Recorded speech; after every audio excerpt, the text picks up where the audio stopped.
Hello दोस्तों, नमस्ते, प्रणाम। मैं आई हूँ अपने देवघाट मंदिर पे और आज दिन है सोमवार का। तो हमारे दो दीदी आई हैं मिलने के लिए और यहाँ पर देवघाट पे वीडियो बनाने के लिए। आप लोग देखना और हमारे वीडियो महादेव का वीडियो जो है मंदिर पे बन रहा है, तो ये वीडियो आप लोगों को कैसा लगा ये कमेंट बॉक्स में ज़रूर बताना। और जिसको मिलना हो अगले सोमवार को फिर देवघाट मंदिर पे आना और लोग आएंगे। हाँ बिल्कुल।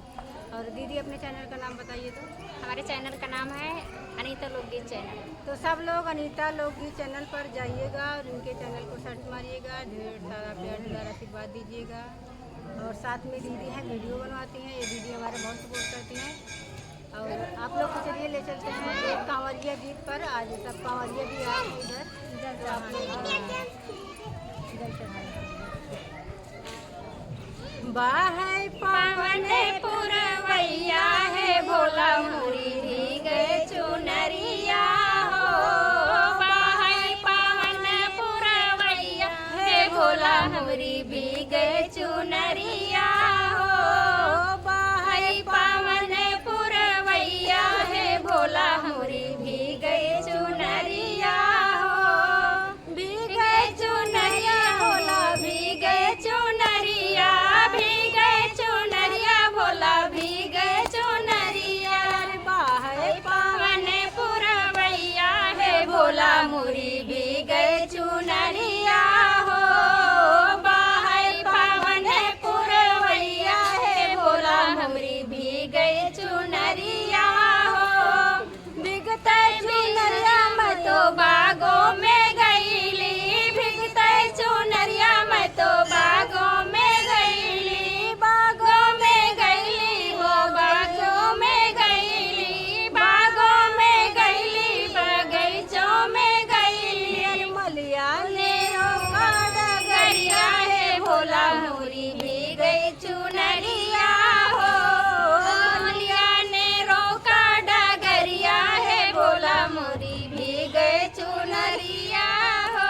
अरे भीगे चुनरिया भोला भीगे चुनरिया, भीगे चुनरिया भोला भीगे चुनरिया। बाहै पावन पुरवैया है भोला मोरी भीगे चुनरिया हो। बाहै पावन पुरवैया है भोला मोरी भीगे चुनरिया हो। अरे भीगते चुनरिया मैं तो कुवनों पे गईली, कुवनों पे गईली हो, कुवनों पे गईली। भीगते चुनरिया मैं तो कुवनों पे गईली, अरे कुवनों पे गईली हो, कुवनों पे गईली। कहरा ने रोका डगरिया है भोला मोरी भीगे चुनरिया हो। अरे कहरा ने रोका डगरिया है भोला मोरी भीगे चुनरिया हो। भीगे चुनरिया भोला भीगे चुनरिया, भीगे चुनरिया भोला भीगे चुनरिया। बाहै पावन पुरवैया है भोला मोरी भीगे चुनरिया हो। बाहै पावन पुरवैया है भोला मोरी भीगे चुनरिया हो। अरे भीगते चुनरिया मैं तो महलों में गईली, भीगते चुनरिया मैं तो महलों में गईली। महलों में गईली हूँ, महलों में गईली, महलों में गईली दूर महलों में गईली। रजवा ने रोका डगरिया है भोला मोरी भीगे चुनरिया हो। रजवा ने रोका डगरिया है भोला मोरी भीगे चुनरिया हो। भीगे चुनरिया भोला भीगे चुनरिया, भीगे चुनरिया भोला भीगे चुनरिया। बाहै पावन पुरवैया है भोला मोरी भीगे चुनरिया हो। बाहै पावन पुरवैया है भोला मोरी भीगे चुनरिया हो।